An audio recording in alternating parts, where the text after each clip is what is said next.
अगर आपके घर में सुकून नहीं, हर वक्त टेंशन, लड़ाई और बेसुकूनी रहती है, तो वजह किस्मत नहीं, ये 8 आदतें हैं। कुछ लोग सुकून चाहते हैं मगर रोज़ इन्हीं आदतों से सुकून ख़त्म भी कर देते हैं। घर में रहमत क्यों नहीं आती है? शायद ये 8 गलतियाँ वजह हैं। अगर आप ज़हनी सुकून चाहते हैं ना, तो आज की वीडियो आखिर तक ज़रूर देखिएगा। अक्सर लोग दुआ तो करते हैं मगर आदतें नहीं बदलते। अस्सलामुअलैकुम, this is Shazia. Welcome to my YouTube channel Shazia's kitchen. कैसे हैं आप सब? अल्हम्दुलिल्लाह अल्हम्दुलिल्लाह, I am also fine. Let's start today's vlog. यहाँ पे आज का व्लॉग स्टार्ट करते हुए मैं बना रही थी आलू चिकन का पुलाव, और साथ ही जो है वो अल्हम्दुलिल्लाह अल्हम्दुलिल्लाह बहुत ही खूबसूरत सा टॉपिक भी आपके साथ शेयर कर रही हूँ कि हम अपने घरों में जो है वो अक्सर क्यों परेशान रहते हैं अपनी ज़िंदगियों से। हमारी ज़िंदगी और घर में सुकून क्यों नहीं होता है? अगर आपको अपनी ज़िंदगी और घर में सुकून चाहिए ना, तो ये 8 आदतें फ़ौरन छोड़नी होंगी आपको। ये बहुत ही खूबसूरत टॉपिक है, पॉइंट्स बहुत प्यारे हैं, बहुत ही अच्छे हैं, और एंड वाले पॉइंट तो बहुत ही ज़बरदस्त हैं। इनको ज़रूर फॉलो कीजिएगा और अपनी ज़िंदगियों को बदल डालिएगा। अगर ज़िंदगी में परेशानी, दिल में बेसुकूनी और घर में हर वक्त टेंशन रहती है,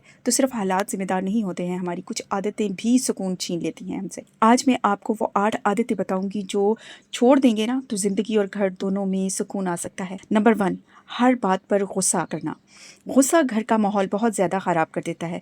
छोटी छोटी सी बातें बहुत बड़ी बड़ी लड़ाई का सबब बन जाती हैं। नंबर 2, दूसरों को नीचा दिखाना। तंज, मजाक और बेइज्जती दिलों में जो है ना वो नफरत पैदा करती है और फासले भी पैदा कर देती है। इससे इज्तनाब करना चाहिए। नंबर 3, हर वक्त शिकायत करना। जो शख्स हर वक्त शिकायत करता है ना, वो खुद भी बेसुकून रहता है और दूसरों को भी बेसुकून रखता है। वो खुद भी कभी भी सुकून में नहीं रह सकता, ना ही वो अल्लाह का शुक्र अदा करने वालों में से होता है।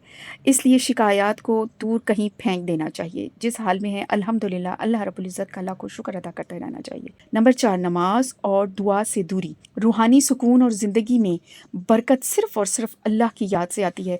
इबादत, नमाज और ज़िक्र अस्कार से दूरी वो आपको बेचैन कर देती है, आपकी ज़िंदगियों को बेचैनी में बदल देती हैं। अगर आप नमाज, दुआ और ज़िक्र अस्कार को अपना मामूल बनाएंगे ना, तो आपके अंदर एक सुकून, इत्मीनान और आपकी ज़िंदगी में बरकत और रहमत आना स्टार्ट हो जाएगी। नंबर 5, फजूल खर्ची। बेजा फजूल खर्ची जो है ना वो माली परेशानी और घर के झगड़ों की जो है ना वो वजह बनते हैं। सबसे बड़ी वजह यही बनती है। इस्लाम ने हमें फजूल खर्ची और इसराफ से मना फरमाया है, इसलिए लिहाजा हमें इन बातों पर अमल करने की बहुत अशद ज़रूरत है। नंबर 6, हर वक्त मोबाइल में रहना। हर वक्त मोबाइल फ़ोन का इस्तेमाल करना, यूज़ में रहना, बहुत ज़्यादा इसका इस्तेमाल करना आपकी घरेलू ज़िंदगी पर असरअंदाज होता है।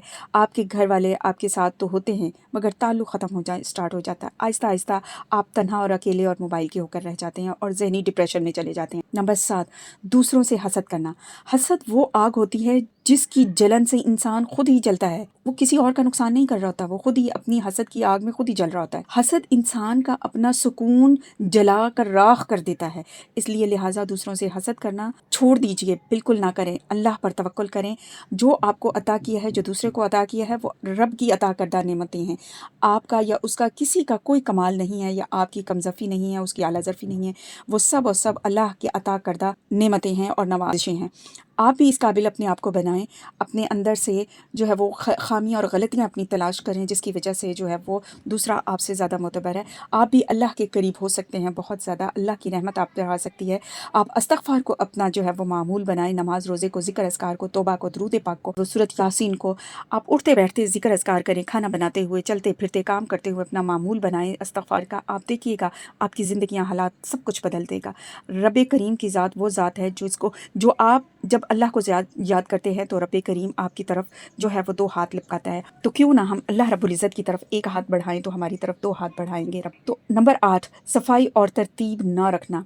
बिखरा हुआ, गंदा और बेतरतीब घर जो है ना वो ज़हनी दबाव और टेंशन का बाइस बनता है। घर में बेसुकूनी आती है। घर से अगर शौहर जो है शाम में थका हारा आता है, आपका घर बिखरा बेसुकूनी वाला हो, गंदा हो, तो उसको वो और ज़्यादा टेंशन में चला जाएगा, वो सुकून में नहीं आएगा, उसको अच्छा फील नहीं होगा, रिलैक्स फील नहीं करेगा, बल्कि आपके और आपके शौहर के दरमियान जो है वो झगड़ा स्टार्ट हो जाएगा। वो आपको कहेगा कि आप देखें ये क्या दिन भर आप क्या करती हो, गंदा है घर भी। आप उस सुकून के लिए आता है शाम में, आपको भी ज़हनी सुकून चाहिए, तो आप उसके आने से पहले पहले अपने घर को साफ़ सुथरा और मैनेजमेंट के तौर पे मैनेज करके रखें। सुकून चीज़ों से नहीं, आदतों से आता है। ताल्लुक जो है ना, बाज़ औक़ात हम क्या करते हैं, मसला हालात नहीं हमारे रवैये पैदा कर देते हैं। घर दीवारों से नहीं इखलाक से बनता है। अगर घर में सुकून चाहिए ना तो पहले खुद को बदलना होगा। आदतें बदलें, किस्मत बदलती नजर आएगी आपको खुद ब खुद। सुकून खरीदने से नहीं अपनाने से आता है। आज एक आदत छोड़ेंगे ना, कल जिंदगी बदलती हुई नजर आएगी आपको। अल्लाह हर घर को सुकून और रहमत और मोहब्बत दे, आमीन सुम आमीन। अगर आप चाहते हैं कि घर में मोहब्बत, सुकून और बरकत आए ना, तो इस वीडियो को लाइक, शेयर और चैनल को मेरे को सब्सक्राइब ज़रूर कर दीजिएगा और इन पॉइंट्स को फॉलो करने की कोशिश ज़रूर कीजिएगा। इंशाल्लाह हमारी ज़िंदगियाँ बदल जाएंगी, हालात बदल जाएंगे, घर में प्यार, मोहब्बत और सुकून आ जाएगा। तो मेरे नेक्स्ट वीडियो तक के लिए अल्लाह हाफिज़। अपना बहुत ज़्यादा ख्याल रखिएगा। मिलते हैं नेक्स्ट और बहुत ही अच्छे से गुड, बहुत ही ज़बरदस्त से टॉपिक के साथ। तब तक के लिए अपना बहुत ज़्यादा ख्याल रखिएगा, खुश रहिएगा। अल्लाह हाफिज़।